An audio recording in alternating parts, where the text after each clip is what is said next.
Okay, so let's think about this a little bit differently. Now, based on this particular example, this is the formulation that we're using, okay? Here is the sectioning for step 1. We're doing ear to ear. Okay, moving that out of the way.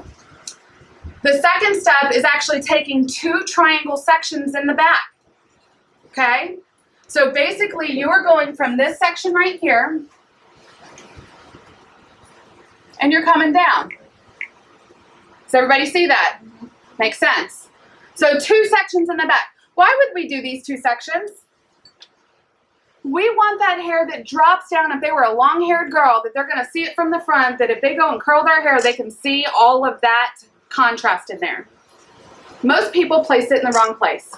And they're like, oh, why'd that happen? It's just kind of like if they wanted highlights around the face and everybody does them right here, you've got 5 hairs right there. That's not where the density of your hair is. That's not where that hair lives. So it disappears. So if you were doing something where somebody wanted some blonde around their face, you've got to go up higher. You've got to be right around where that ridge is. That's where you're going to see that hair fall. You're just wasting time right here. Okay? You're not going to see what you want to see. So this is why we're using those 2 areas right there. Okay?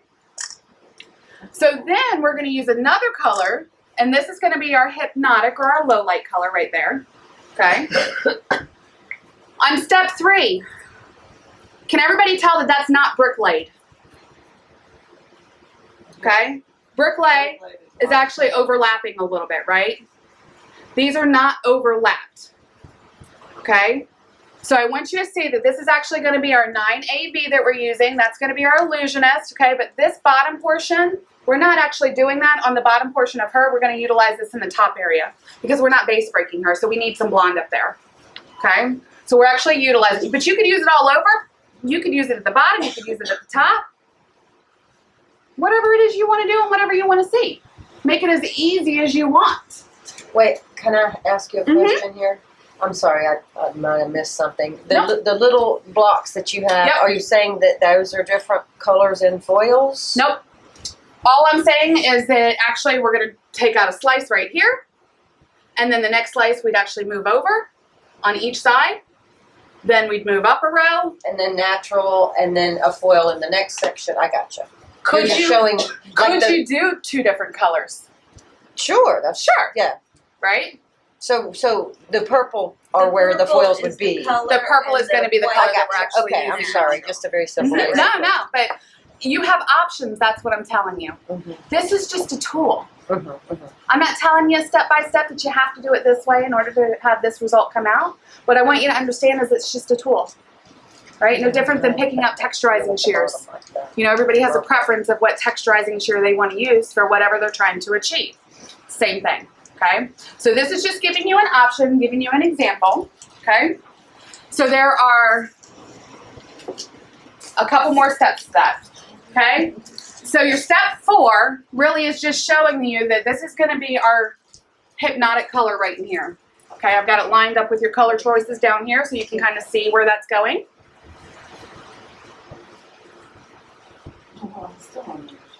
Now your base break that's giving in this option right here is basically just telling you to go around those foils. If you decided to do that, we're not doing that. Okay, we're using just the regular level 7. And then you have your step 6, which is your top. Everything above the ridge. Okay? Because remember, everything above the ridge is what's going to be on the surface. You know, people always go in and they call them partial highlights, right? Where nothing underneath is colored, it's just everything at top. Do you guys call that down here? Yeah. Partial highlights? Yep, instead of full highlights. Well, partial to us just means wherever we want on the head, and it's more about maybe like the number of foils, not necessarily where they're placed. You might get 20 foils, and that's considered a partial, but it doesn't matter where they are on the head. Okay, so creativity, and that may be how, if you own a salon or you are pricing your services, maybe you want to kind of look at pricing something like this that way. But this is a specialty service. Don't you think people are going to pay more money for something like this? If you project it to them that it is special, you have to know what to say. On step 5, I have a question. You're saying put your base color around all the foils. So you would put 7 and then your bombshell or whatever you use for her foils, and just put the right over. I'm color on the root. For the cream, you don't want to overlap. Okay. Okay. She has very little base to do. Okay. Very, very little. She just had her hair done like 6 weeks ago. But she has very little new growth in there. So what we're doing with this technique is giving her some pop, but at the same time we're making it very low maintenance for her too. And that's what we're going to do with that. So we're going to just buddy those up right next to one another, but without overlapping. Okay. Now, when we say go over color treated, that means her hair has been colored before. We can go right over that. I got you. Okay, not with your gel. Overlapping. With your gel, you can overlap those. And that depends on the color you're using too, right? Right. Yeah. Right. Okay, so you have lots of different options. Right. Lots I just of saw different ways that. to I go. didn't know if that was a common thing, apply base color around all foils. I didn't know if it's all mixy-frixy, you know. Yeah. So we're going to go right up to it. Okay? Okay. So we'll be super close. We're going to go right up to it, but we are going to make her low maintenance in a bolder cream color. Okay? So then we actually have some triangles on the top. Triangles are could be your best friend. Because what they do is they give you a lot of pop of color, depending on how you're placing those triangles and where that hair is going to fall. So a lot of times, even though it's a triangle, we might be butting those foils or papers back up against one another, but we're still in a triangle. Okay, so we'll show you that too. Okay, so that's what I want you to see, is that she actually is sectioned out, and I'm going to have you just kind of walk down the line right here so you can see where she is as far as her color goes right now. Okay?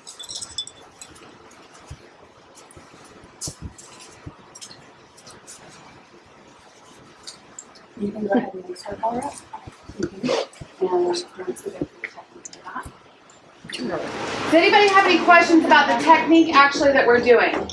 Okay? Again, don't think that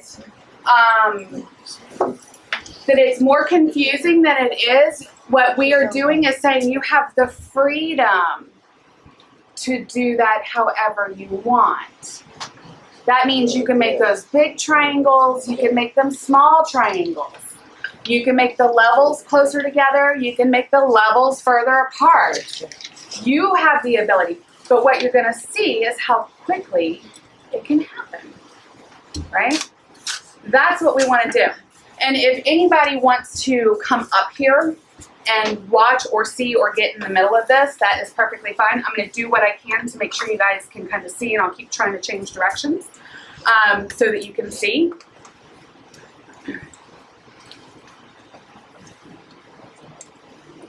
And as you're doing that, will you go over all the stuff you just talked about? Means nothing to me unless I know which part you're doing it on. Now I have a visual. Now you have a visual. Using and what is your base break? When I think of base break, I think of something else. I mean, breaking the base, but not leaving it on there long. And you just talked about a lot of stuff and a lot of products. And, and you're correct in the base break side of things. That is what that means. And we are going to go into more detail of that. We are doing a regular formula on her, though. We are actually doing a permanent base color on her, a level 7. It is not a base break. Can you do one? Sure. We are not doing a base break on her right now. Okay? This is just a level 7. Okay, but what products are you using? You know, and this is True Integrity. 7N. 7N. Volume. And 10 volume. So there's a base color. And it was mixed 1 to 1.5 ratio. Now the illusionist, you pull all the way through color, non-color. Is that right? That it can go over color treated hair and non-color treated hair equally. Like, okay, somebody came in and they had highlighted hair already, and you're gonna put, and they've got this much root, and you're gonna do illusionist now from root to end. You don't have to worry that the ends are already lightened and the roots are not. The only time that you have to worry about that is if you're dealing with a new growth situation. That's very different. Okay, that's very dark or a very different color or gray. To achieve the best results, you want to get an even palette. Okay? Now, if somebody's coming back in 6 weeks later, that kind of thing, do you have to necessarily worry about that? No. Okay? Would you fill it? Would you do your filler, your base it? I don't know what you call it. As far as which part? Well, the natural growth obviously is going to take the hair a little bit better than the color treated hair and keep the color pigment in it for a while. You're going to So pick would a you feel shade that? that's closer to your highlight shade or your low light shade. Whichever direction you want to go, you would pick it in your permanent line. Okay. Okay, so something is Because close that's to got that the is strongest possible. pigment? Is that correct? Is that It's- why you would choose that? It's because you wouldn't want to use your highlight shade on the scalp. Right, okay. Because it might not give you as much deposit. This is your one.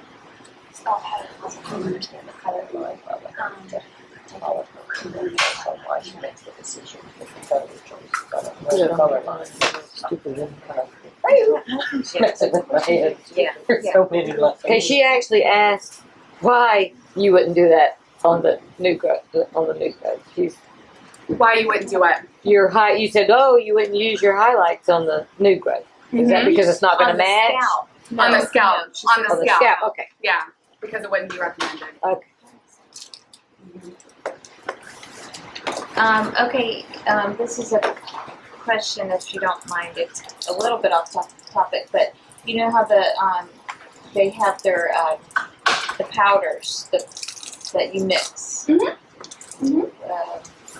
And I don't see one of their But illusionist powders. Mm-hmm. And Illusionist has a powder, and what's the other one? Blonde blazing. Blazing. Blazing. Mm-hmm. Okay. What happens if you accidentally use the blazing when you're supposed to use the blazing? You wouldn't want to do it because it's specially formulated.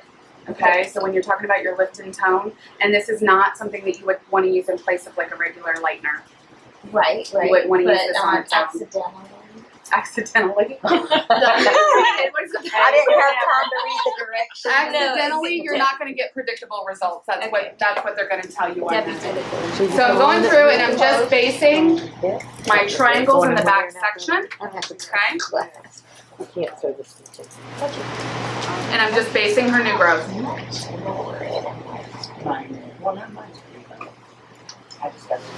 Jessica, I don't know. So this section that you're doing, that like triangle that we're talking number 2 there, that's gonna be lighter hair here that falls to the front.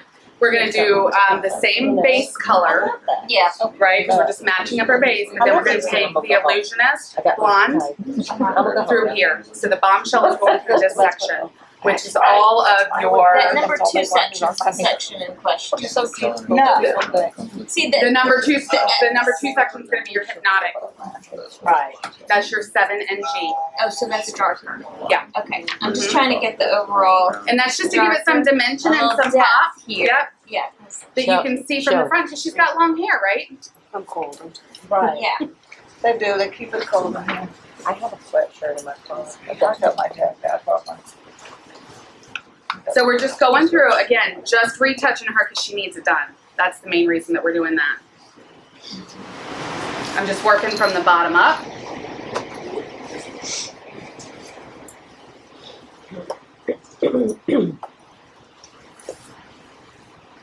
And we're already through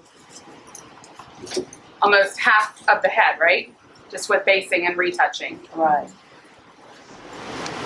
And as long as you are outlining each of your sections, it makes it very easy to pull that back up. So you can go in, retouch, pull that back up. Okay? Okay, I have another question. Yes. If you don't mind. The blazing. The scoop. What we came to understand was the scoops. The amount of scoops is the color level up. So if it says 4 scoops, you're going 4. That's the amount of lift. amount of lift. Mm-hmm. What if you're only going to mix half the formula? You want to cut everything Everything in half, all the way across the board. You want to cut everything in half. and we'll still have the same amount of lift. Yeah. Same amount. Okay. Yeah. Okay. But you want to make sure that you cut it all the way across. Okay. If you're experiencing any, I wouldn't say challenges because it's very much if you follow the formulation and the recommendations on the steps for mixing, it has to be done in that order. And then some people don't measure their color, okay? So it's very important that it's measured. When they're talking about scoops and level scoops, that's really important to make sure it's a level scoop. Some people get heavy-handed, you know? So that's really important to make sure that you actually have level scoops Because it mixes up a lot. And sometimes you just don't need that You much just and don't you need feel that like you're wasting it. Yes, so I get in the habit of half batching is what that's called. And I get in the habit of half batching is what we do. Yeah, okay. I have a heavy hand though. I always mix up the I have a heavy hand like I have a heavy amount. foot. I mean, I put a lot of the color in that spot. I want to make sure it's there. Hey, y'all keep measuring your full batches. Okay? So we have to order more. Oh, he wants us to wait. Right. No, you Waste can't makes half rich more batch money. it. Actually, you probably didn't mix enough the first time, so mix a double batch. Sorry about that one. I've done that. They don't listen to him anyway. That's all right. They don't listen to me anyhow. And once I get her based, I'm going to talk about the technique that we'll be doing on Regina. This way she can get that started too, because they both are great techniques. You'll find that the technique on Regina is going to be super simple. It's not 6 steps long, even though 6 steps isn't really a lot. It's just making sure that you're attacking those areas like you want to attack them. But again, you can cut out some of those steps. Just know what it is that you're wanting to do, right? That's going to make the difference in the end, is being creative with the tool you have to use. And